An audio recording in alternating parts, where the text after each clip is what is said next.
All right, so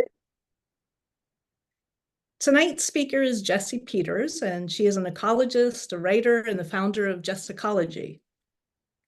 Jessecology is a design build company focused on ecosystem-centered design with an attached wildflower farm. It's been operating locally for over 15 years. And the exciting thing also is she's now partnering with Ecos in our quest to shift the norm to healthier yards. So we'll talk a little bit more about that later. She's made a starting kit of plants available that will match our tiny model gardens that we're going to be installing in public spaces. So with that, I'm going to turn it over to Jessie to share her screen and go ahead and get started. Great, thanks. Okay,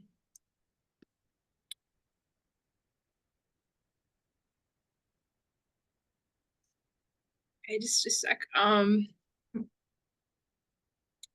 Okay. Is the screen share working, Sarah? Yeah, right down, I made you co-host. And so down at the bottom, does it say share screen for you? Yes. Yep. Yep, I see it. Okay.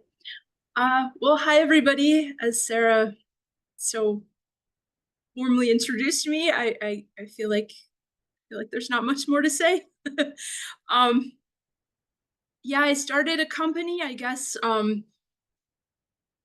My business was really plan C or D. I really formatted my college education to become, I really wanted to be a field ecologist with the DEC. And when I graduated in 2008,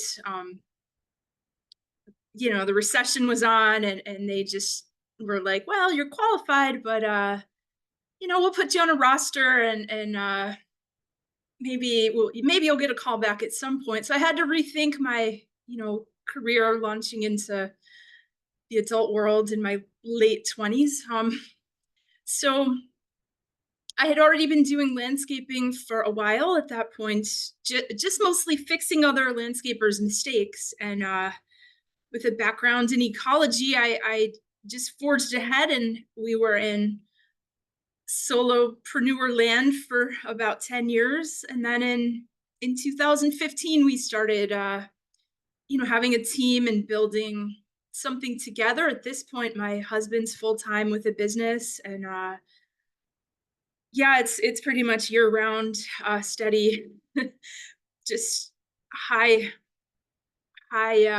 production, lots of volume. Our service area, it's kind of an isosceles triangle shape, with the northernmost part being in Wilton and the southern points being Altamont and Albany, respectively. We call it the 75-mile kind of square mile district. It's kind of like a big park that we are trying to repopulate with native plants. So I'm going to run through some photo albums that I put together. There's like before and afters, and I'll just kind of tell you all a little bit about the projects. They're all a lot of fun to work on. So the first one, this is in downtown Saratoga. When we met the homeowners, it's very, very boring, not really very interesting. So we started, doing some soil remediation work, and got the plants that were non-native or not really working out of there, brought in the habitat restoration kit and plugged it in with our soil remediation. It's just kind of there. This is what it looks like now. This is taken this year. Yeah, another photo from this year. It's so neat working in Saratoga, because like the native plants that love full sun are timed exactly to peak bloom right when the track is open. So it's just a lot of fun. Like there's a lot of high activity, people walking around on foot anyways, and it's so beautiful. Then there's butterflies and birds visiting. So I'll run this slideshow one more time before going on to the next photo album. It was a really fun uh, garden build, this project, because the homeowners, they didn't feel like they had enough privacy on their porch, so they were excited to have some really tall stuff in the back, which, if you know much about native plants, you know that they like to get tall. There's a lot of tall stuff. That's an easy kind of command to respond to tall native plants. Um, all right, so moving on to a project at Altamont that we've worked on for many years. The homeowners have a pond, so I don't have a lot of before pictures. This is kind of one of the only ones, I think. Although we have gone back lots of subsequent builds, so we've worked around the whole entire pond at this point, and up by the house and in the backyard. It's a lot of fun. When we begin working with the client, we just expect we're going to know them forever and ever. It's kind of neat. Yeah, that clay soil gardening is just wonderful when you know what plants to plug into it. So you can see the whole pond in that photo. Um, yeah, everybody knows Joe Pye. That's kind of the most popular VIP native plant, I think. Culver's root, that's another nice wetland plant. The front of the house has gardens all alongside it as well. All right. Let's go to another Albany garden now.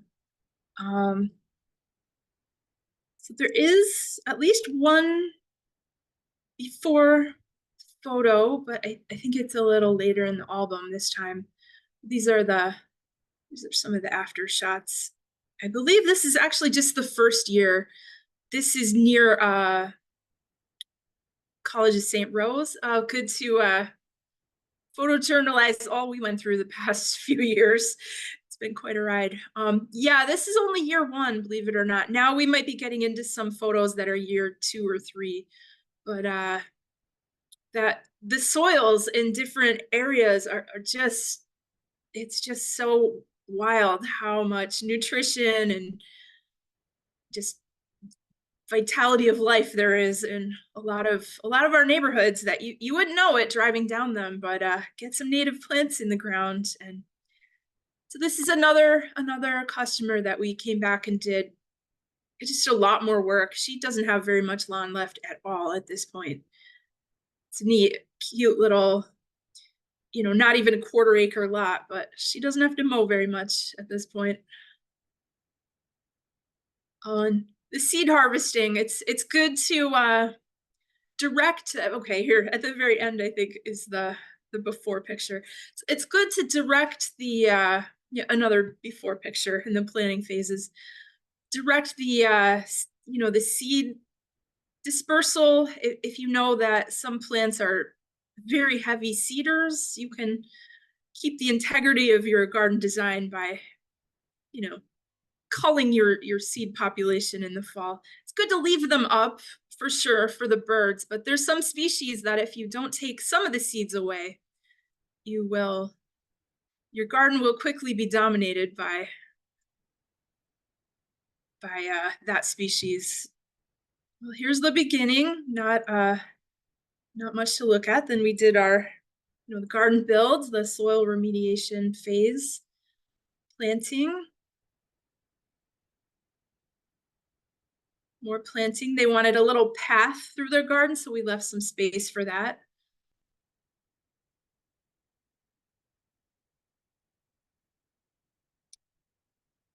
And this might actually be in a spring when everything just grows back. So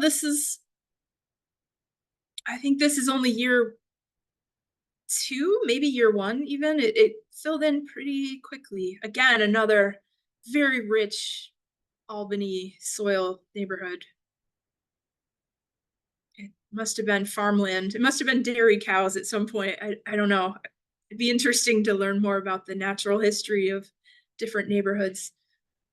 So the photo phasing is jumps around a little bit.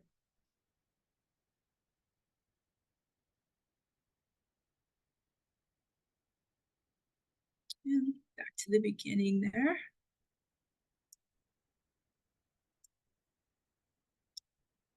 Okay, I'm gonna show some photos from the farm here, where we are at. So we relocated to our property here, actually in 2020. Our old farm was in Greenfield, and there was Japanese barberry on the property when we moved in. We had to dig them all out. It's the first time I've ever shared a garden build photo with anybody. That's from 2020. Here's our propagation area where we grow the plants for everybody. Yeah, it looks different now. We've built tables and got crushed stone down on the ground, but lots of butterflies. They just show up. It's pretty amazing. I don't know. One day there was a really nice rainbow. Oh, okay, this is a video. I don't know if it'll load. It's a black swallowtail, unless there's a butterfly expert that wants to tell me I'm wrong about that. Calico aster being planted. Yeah, the garden build, it took a long time because we were so busy working other places, but I can't believe that was just so recently. It looks so different at this point. Still in production, still in construction at this point in the photos. But the butterflies, were here even very early on. You gotta have tea parties in the garden. Jesse, let me Yes. ask you, would you prefer to wait for questions till the end, or do you want me to give you some of the questions that people are typing in as we go? Let me get through 2 more photo albums, Okay. and then yeah, ask away. Did I Okay. accidentally stop sharing the screen? No. Okay, good. Nope. Okay. So this is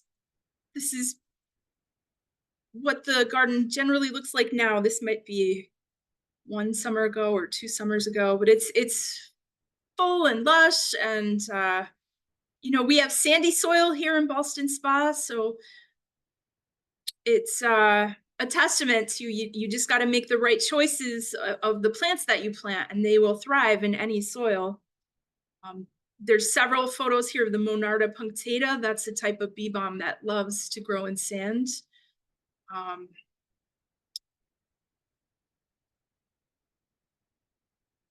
didn't catch the behind the greenhouse. We had a unique type of build for the bed there. We had rolled out black plastic just to keep, just so it's easy to walk through the nursery part of it.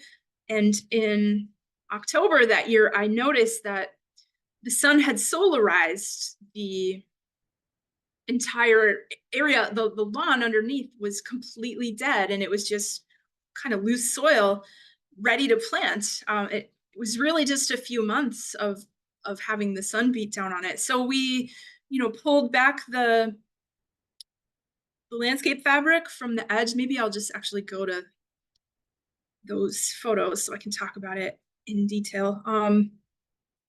Yeah, right here. So we rolled the landscape fabric back and exposed the, new garden basically, and put down some compost. And it was one of the most easy to plant gardens. We didn't, it was the least designed. It's actually a working bed. We just spread some seeds. When we have plants that are extra from a project, we just sink them in the ground. It's yeah, it was very easy to build. Now I'm gonna scoot ahead because I saw, yeah, there, this is what it looks like now. That was the easiest garden to design ever. All right, so as promised, I will go to one more photo album, and then why don't we do Niskuna? And then we can take questions, and if there's more time, we can do another photo garden later. Yeah, it's always great to start a project with removing barberry. You got to remove the invasive plants. So this is when we met the family. They had, tired looking yews, lots of wormwood weeds everywhere. You want to miss, lots of you want to miss. Oh, it just hurts to look at that. I should have put it in black and white. So this is my husband, president of the company. I believe this is 2018 when this garden was built. And this photo, I think, is also from 2018. The turnaround with the clay soil is amazing. But the landscape is going to continue to evolve here. This is before the hardscaping came in. So as simple and sweet as this is, it's gonna become a lot more in a couple photos.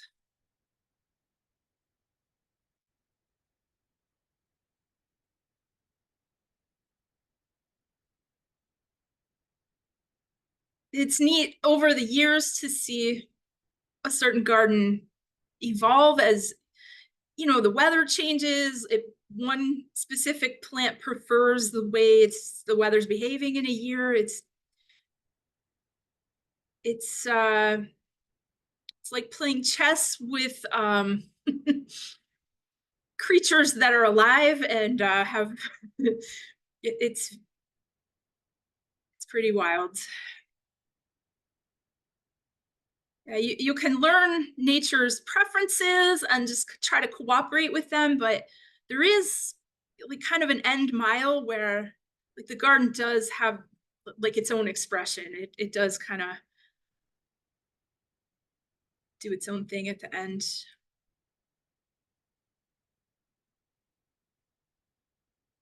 All right, lots of close-ups of the flowers. I maybe should start obligate selfie at least once in the show. All right, you can start seeing the stonework that was done. My company didn't do it, but we appreciate it. It's quite nice. So this is the same bed that my husband was planting all that time ago. All right, Sarah, let me hear some questions. Okay, I tell you what, and I think a lot of people have questions, but let's start with the ones that were typed in, and then everybody can open it up. I wonder, maybe you want to stop sharing screen and people can see each other while they're to ask questions. We can always go back to screen share. So the first one that I see, it says, if you start with plugs, do they grow that tall in 1 year?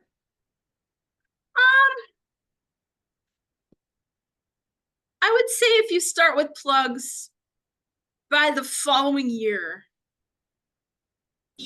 whether you start with a large plant, a gallon-sized pot or a plug, say you're planting them in June of 2024, by July of 2025, you shouldn't really be able to tell the difference between the two plants.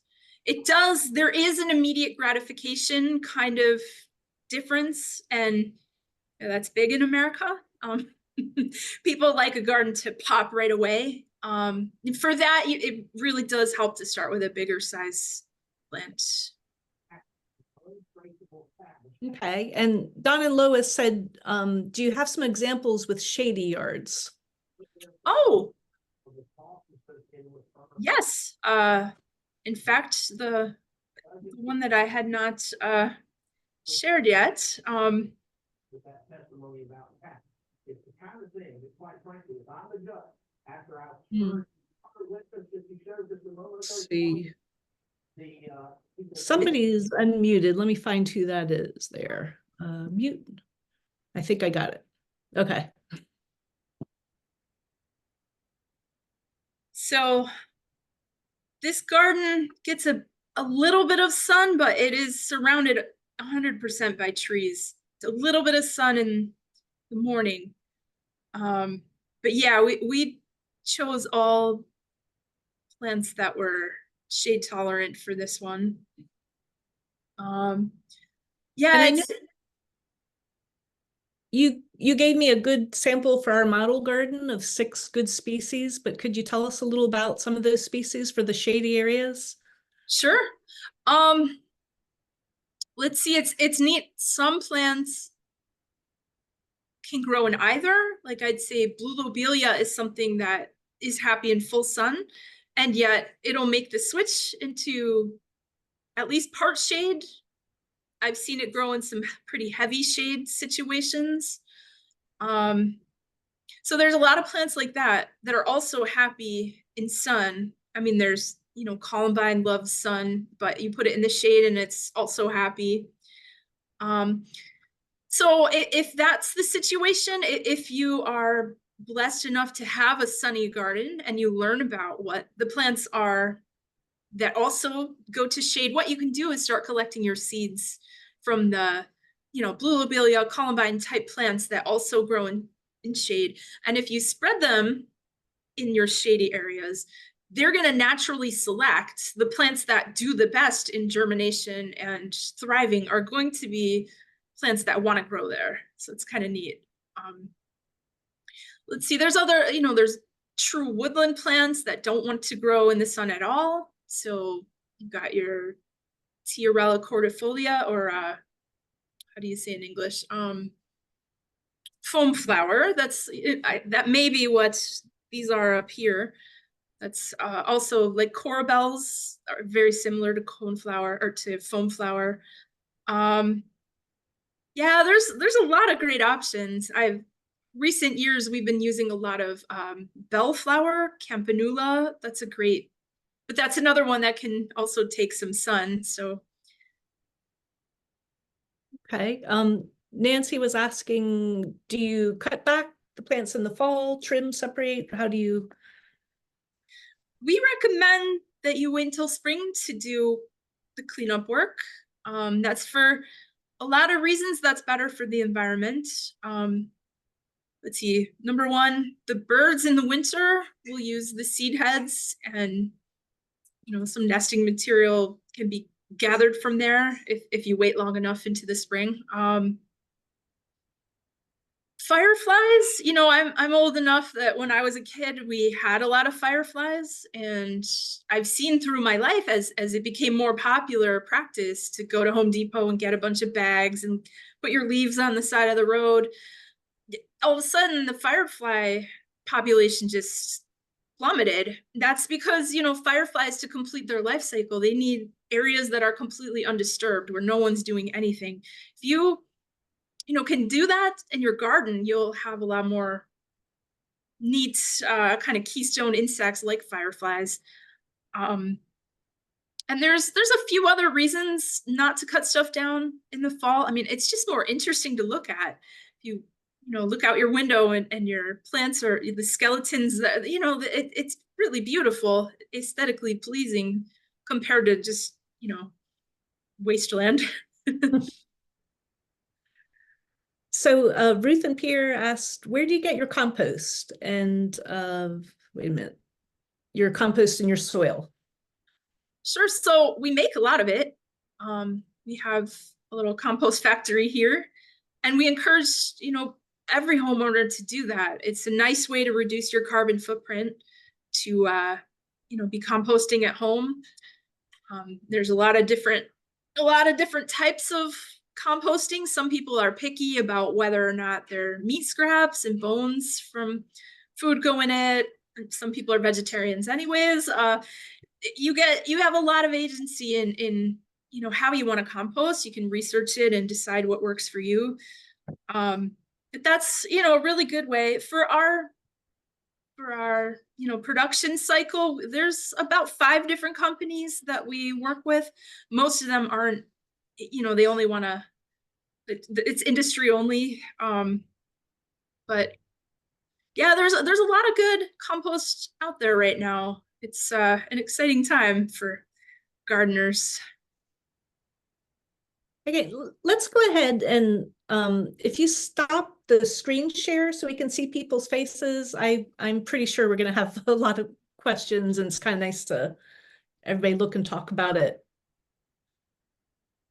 There we go. And I'm going to let everybody unmute themselves as you like. And if people don't jump in with questions, I've got a bunch. So let's see who else does. You want to just maybe raise your hand or just jump right in? Go right ahead, Thomas. Yeah, I'm wondering where you source your seeds and your plugs, and if you worry about like genetic bottlenecks from that. Well, so we have approximately 40 acres of land under private management in our stewardship program within our 75 square mile radius service area. So we've been servicing some of the homeowners for 15 years. We grow as much as we can from seed. We, it's quite a lab we have here at our farm. We're always experimenting with new propagation techniques, but we grow everything that we can from seed, and a lot of it is eco-type. Through the years, we've gotten permission from landowners to do responsible harvesting. We don't really need to at this point because we have so much under our own private management. Yeah, did I cover? Okay. So I wanted to ask more about the soil amendment. Like I was talking before about how Ecos plans to do a tiny little pollinator model garden at a very public place where there's lots of foot traffic. And we want to show people, people can't imagine what they don't know. Like these beautiful photos are really inspiring. So we want to show them this little model garden. And for that, this is at the town pool, probably kind of clay soil and so forth. Tell us more about, besides just compost, how much do you need to dig it in? What do we need to do for soil amendment before we start this little, it's only 10 foot by 10 foot model garden? Sure. So clay soil, Sarah, is amazing. Niskayuna and Schenectady, it's almost universally. I know there's one little tiny pocket neighborhood in off Rosedale, I think it is, that's sand, but almost everywhere else is clay, and it's amazing. You don't have to amend it at all. We do bring compost just because, it forgives a lot of wrongs. If there's weeds in the soil, you put compost down, it's going to ameliorate the mineral deficiency that the weeds are actually trying to correct. There's so much misunderstandings about weeds and invasive plants, and they are a big problem. And yet their motivation is misunderstood. People think they're evil and they're trying to ruin the world, and they're actually working really hard. So we have a stand across the street. I'm always keeping an eye on of Japanese knotweed, and it broke through the asphalt in our road, and I'm so nervous that it's going to blow over here and I'm suddenly going to have to worry about that on my land. But so if you look into permaculture a little bit with your soil strategy, there's an amazing book. It's called When Weeds Talk, and it's basically just a spreadsheet of every invasive plant and what minerals it's trying to correct, what it's trying to bring to the soil that's missing. And it's so nice. So I'm imagining that at the pool, you're probably not going to have it's probably really good soil. It's probably clay. Do you think that a lot of chlorine has splashed to where you're planting the garden? No, it's actually not very close to the pool. It's a corner. I say this and I'm still trying to get town approval, but we just assume we can do this. And it's where they walk from the parking lot, the corner to the sidewalk, and then you still have to go down the sidewalk through the pool house to the pool. So I don't think chlorine from the pool would be a problem there at all. Okay. And it has been affirmed at some point in the far past, because there are stone walls around Mhm. there, so. It's probably 100 years ago. Okay, so that's I love to hear that you're you're pleased with clay soil and Yeah, so we get so excited. Like we had a consultation in Niskuna today, and we were just thrilled to be there because we know how to just like we know what plants to use. It's exciting. I would just say like if chlorine is a problem in soil, we do have a customer in Malta that had high chlorine in their soil, and the way that we knew that was they have tons of equisetum growing. It's horsetail, and Mhm. it's technically a native plant, but it's like you maybe you want to have a garden here, maybe you don't want all horsetail growing. So if you reference the book that I mentioned, When Weeds Talk, horsetail is going to grow in soils that are very high in chlorine. So the way that you deal with that, you add compost because there's some humus also missing, but baking soda you can add and it will bind with the chlorine. I don't know, there's a lot of neat organic things you can do. We don't do that very often unless there's just a very bad weed problem. If there's, because we don't want to use any, we never want to use any, chemicals at all. And if there's an organic management, kill them with kindness.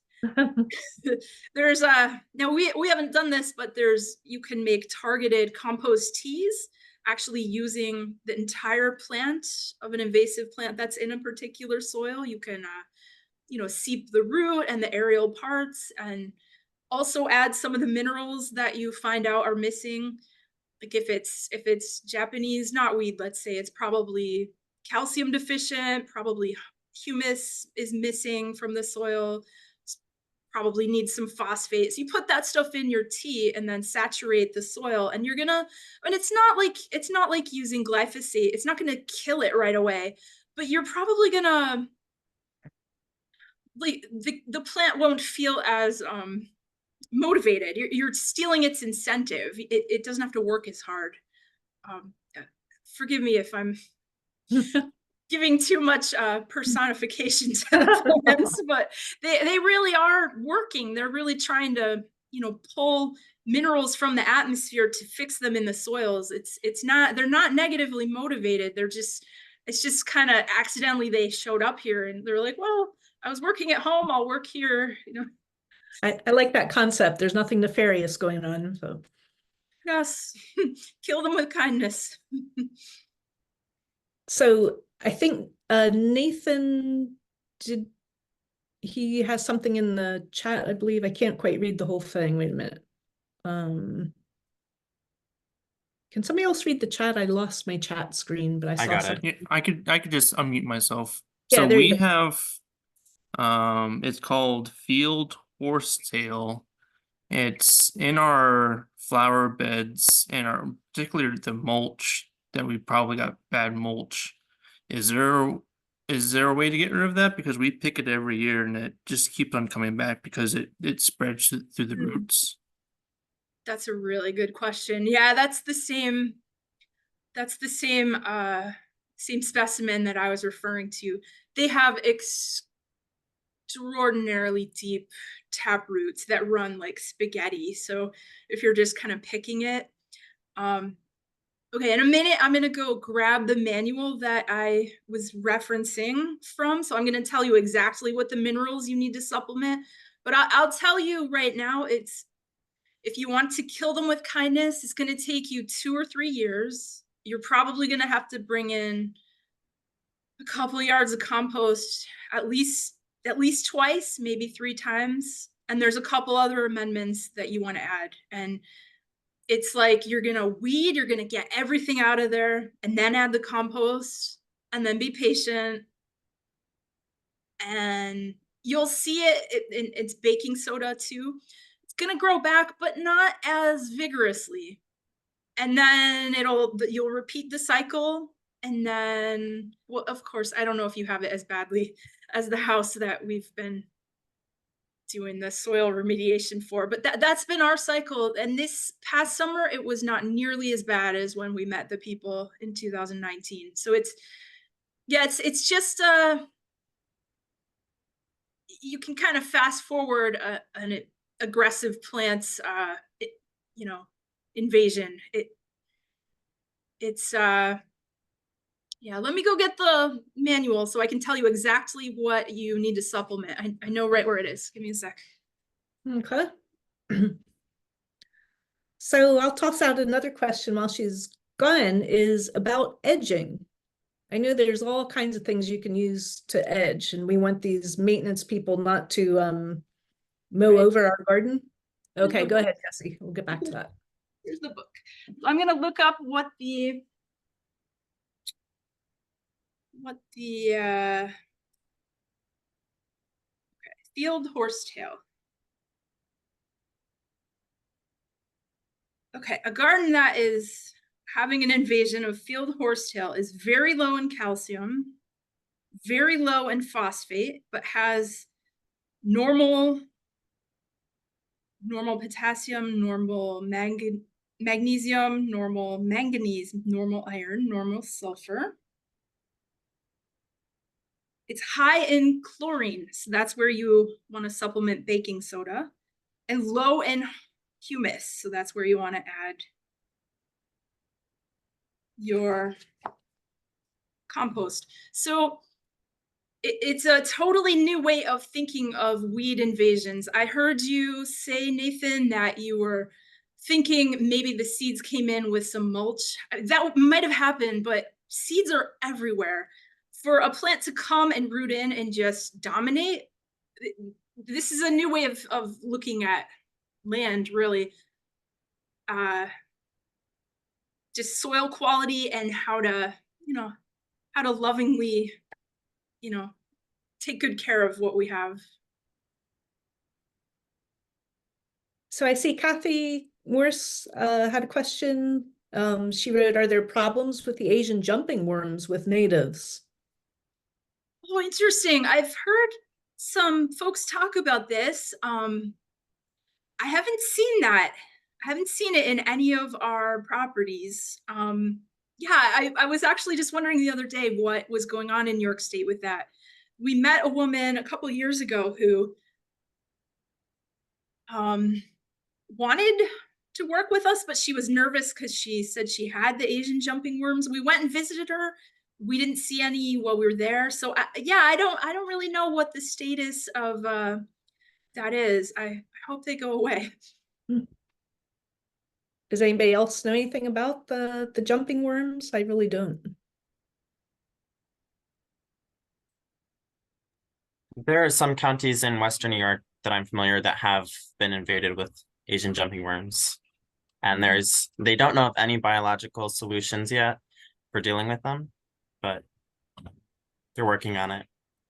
And Thomas, are they out competing the native worms? Is it a problem like with composting or? Yeah, they're very voracious and they destroy the soil content. In fact, they leave it looking like coffee grounds, which really? means it cannot hold on to moisture or nutrients like our native soil would. In fact, there isn't no species of earthworm is native to North America, our part of North America. So our soil and the plants that have evolved to grow in our soil do not tolerate that.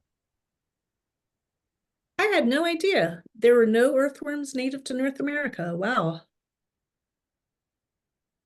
That's amazing.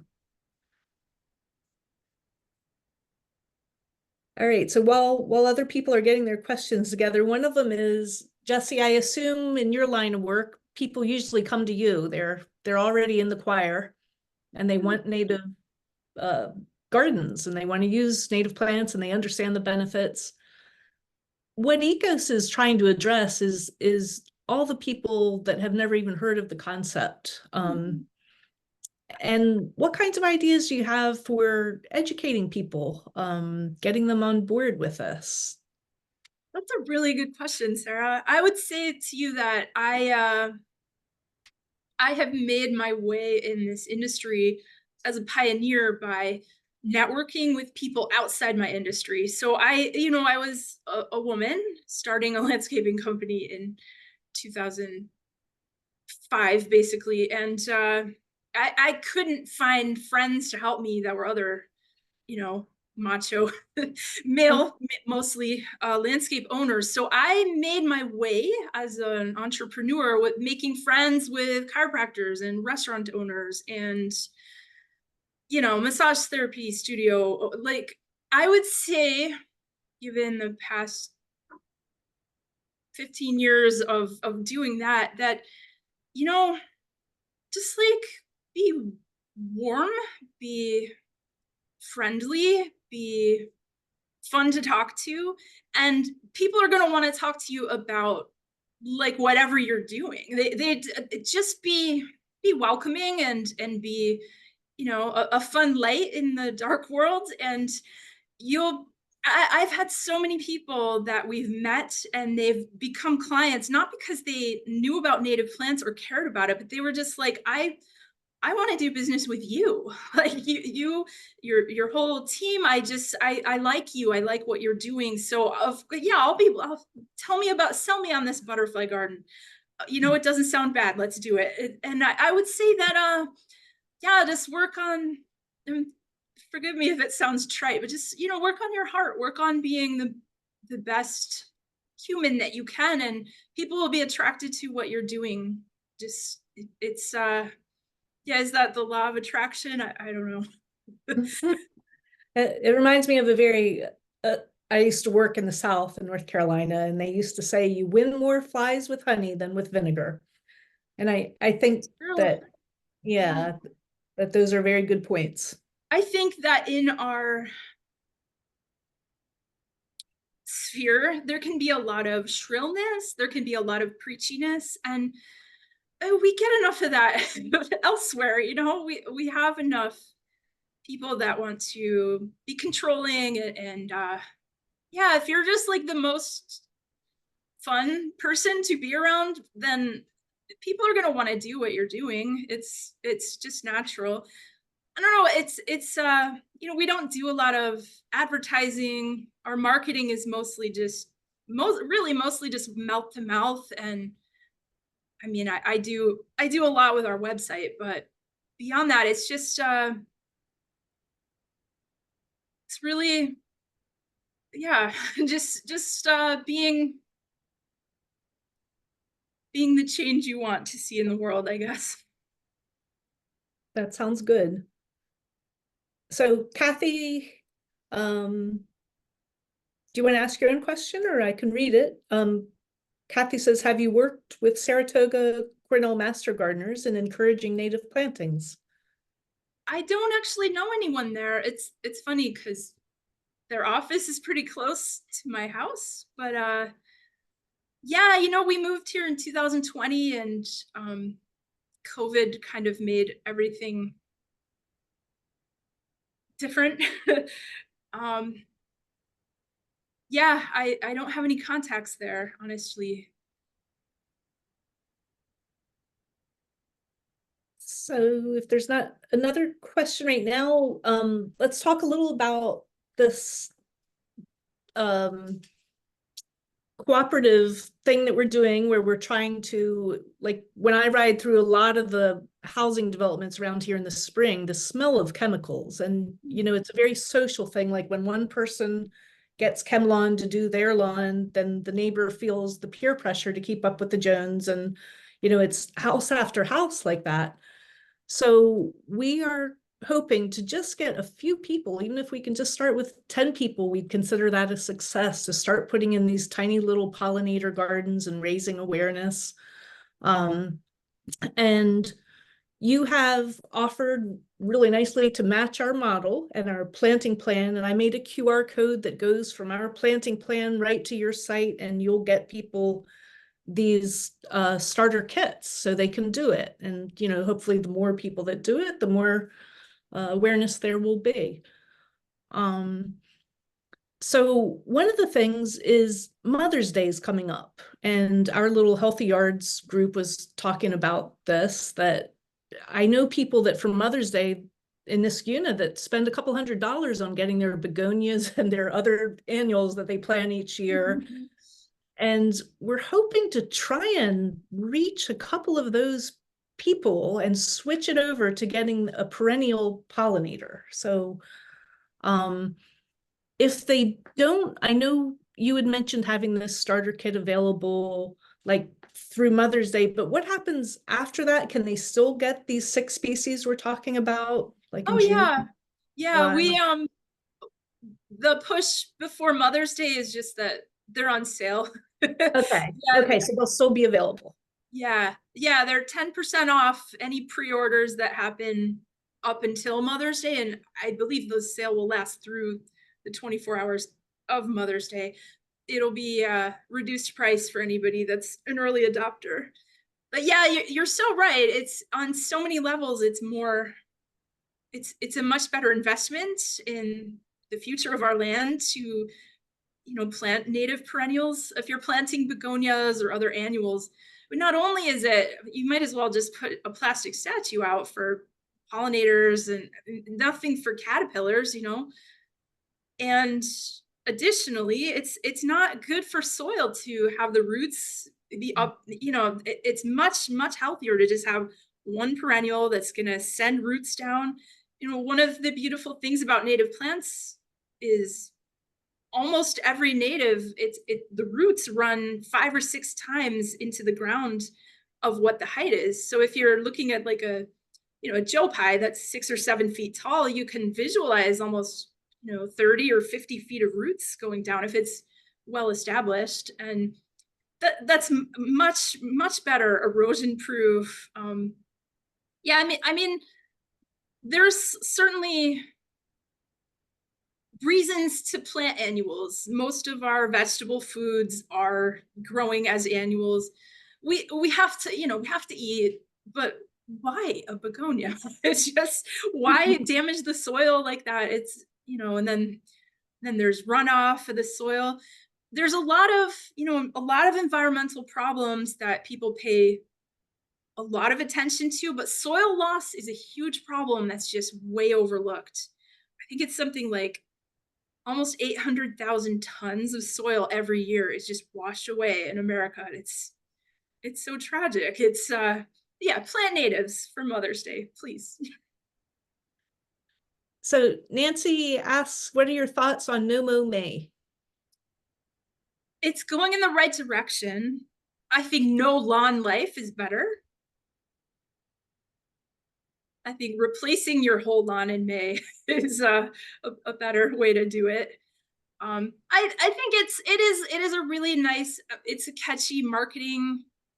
I love that it's got more people's attention on the issues, and certainly it's a time when there's not a lot of plants that are in flower that early in the season, natives anyways. It's nice to be thinking of the pollinators, but it's a lot more productive to have like even just like a little island bed in the middle of everybody's lawn. If more people were doing this, we'd be in better shape.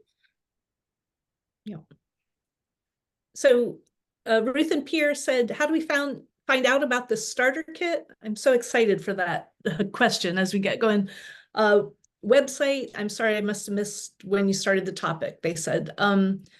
So this starter kit is going to be, first of all, the person, Leslie, on our board who takes care of our website is going to be adding the drawing of it, the planting list, and the link to Jessecology.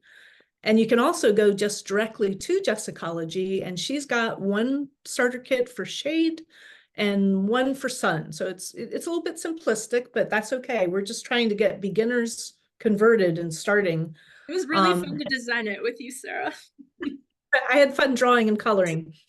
So if you go right now, definitely to Jessecology, go to her website, look under, I think it's shop or something like that. And she has an ecos, I think it's called. You can called. find it right on the front page if you scroll down far enough. Right. And pretty soon we will have everything lined up with our website with Ecos as well to direct people. And then when we get our model pollinator garden in the ground, then we'll also have a sign that has a QR code that takes people directly to it to purchase the plants as well. And of course, people can do their own things, but for those that really like to follow a recipe, we want to have them covered too. So Nathan asked, Nathan, do you want to ask yourself about replacing grass with clover? Everybody can unmute, you know. Oh, I was just saying that this past spring I was doing no mow May, but I've been slowly replacing my grass with clover.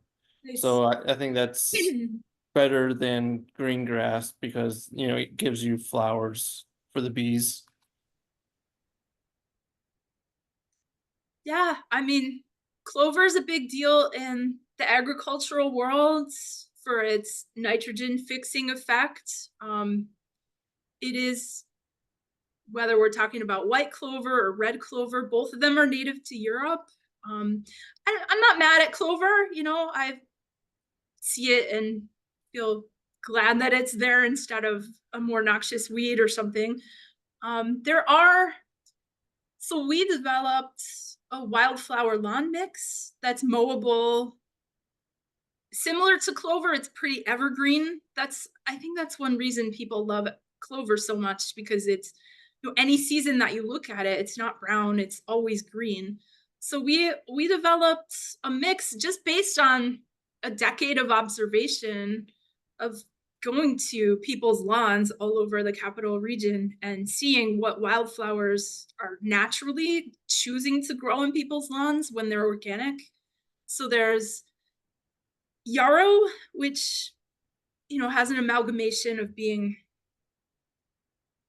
indigenous American or European beginnings, but I like to think that some of it is from America. And then a couple different kinds of aster. There's heartleaf aster and there's calico aster, both of which do wonderfully in lawns. They just thrive. You can mow them. It just, you know, if you were just looking out and it was all those three species, you would just think it was, you know, grass. And it's really cute. The lawns that have intentionally left it or added more, or even where it's just, you know, self-selected to grow, in like late September, or sometimes in late August, depending on the year, you can start to see little flowers on the, you know, however tall it is, 1 inch. They're so cute. So that's the recipe. I don't give it out often. We sell the seed.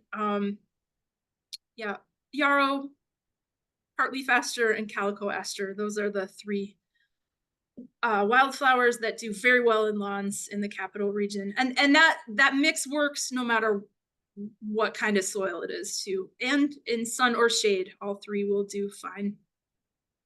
Excellent. Okay, and Melanie was asking, do you have any remedy for hornworms? Yes, get more birds. More birds? Okay, Yes. more pollinator plants. Like Melanie, right next to where you're planting your tomatoes, get some cardinal lobelia, draw some hummingbirds in. You know, a hummingbird will eat, I think it's 50% of its body weights in insects in a day. It's wild. Yeah, I would, you know, there's definitely something to be said for planting your vegetables and your pollinator plants right near each other, because you're gonna have more predators come and visit and, yeah, do the hard work for you. Thank you. Thomas? So I garden in Niagara, and we used to be zone 5. This year we got bumped up to zone 7. So I'm curious, like, it's undeniable that climate change is changing our conditions which we garden in. Do you wonder about like assisted migration and like maybe changing which kind of species portfolio we use in our gardens? This is a really good question, Thomas. And by the way, that's a huge jump too, to go from zone 5 to zone 7. That's kind of crazy. I think about that all the time. So it's kind of abstract, the political boundaries, right? When I started doing this work in 2005, the ecologist that I did a couple years of internship with, he loved cup plant, Silphium perfoliatum, and I just fell in love with the plant. I thought it was stunning. You know, it holds water and its leaves are like cup shape after the rain, and birds will come drink out of it. And it's native to parts of New York State, but lo and behold, in the Adirondacks, it's rated invasive because of its invasion of Ausable Chasm. So I was really stuck for a while. I was, you know, still like I had been taught from an ecologist that this is native, but now there's this new information. I haven't used cup plant in years. I miss it. I think it's smart to just like, you know, as ecology people, we have to be observant. It's our job. Ecology research is not well funded. You know, all the money in science right now is going to marijuana development and pharmaceutical drugs. So it's elevated like what you and I do to the point of being data. It's not, and there's no anecdotes. If you tell all of us something happened in your garden, like we all have to listen and say, well, Thomas said this, it's real, because no one's funding us. So what, like, we are the bottom line. So I think yeah, it's a really good question. So if a butterfly is, you know, pushed north from their political sphere that they've always lived in, and they want to find their host plant, but it doesn't grow here, and all of us native purists don't grow it, I don't know. It's a really good question. I grow a couple plants here at our farm that are Pennsylvania, New Jersey natives, and I only use them very sparingly away from the farm. So there's a wild quinine. It's not a New York native. I have it here. I like it. I'm watching. I'm trying to see what's going to happen. I just don't want to see any extinctions. You know, if I don't want to lose any more butterflies and birds and other wildlife. I would much rather, you know, have something growing here than you know, lose a butterfly because it couldn't find what it needed. Yeah, we all have to be citizen scientists at this point.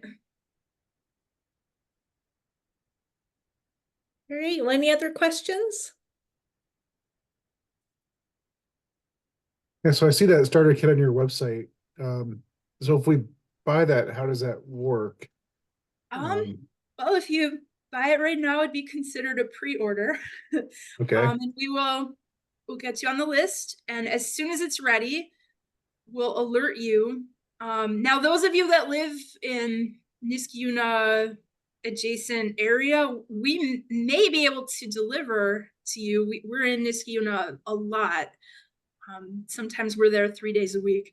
If you know, if pickup is your preferred way to get a starter kit, we would, you know, we'd arrange with you we'd like show you a photo of where it will be when you come to pick it up.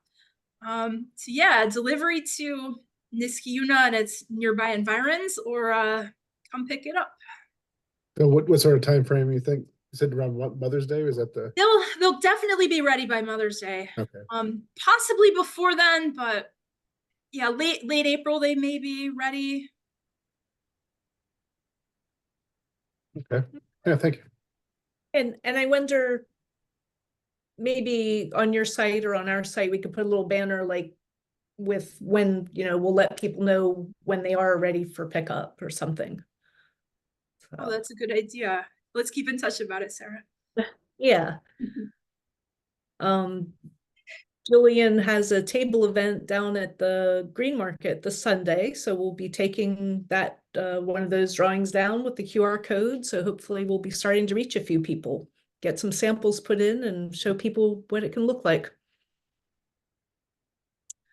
Well, this was really inspiring, especially those photos, and just excellent. Thank you so much for thinking of me. And yeah, Yes, we will be in close touch, and nobody else has any more questions. Thanks for coming. Oh, actually, let me throw it out there real quick. The next speaker is going to be Capital Roots, and that is on March 21st, the third Thursday in March. It's actually right after our annual meeting for ECOS. We have a 6 o'clock annual meeting, and then different link speaker will start at 7 with Capital Roots. All right, Jess, thanks so much, and thanks all for coming. Thanks, everybody. Night. Good night.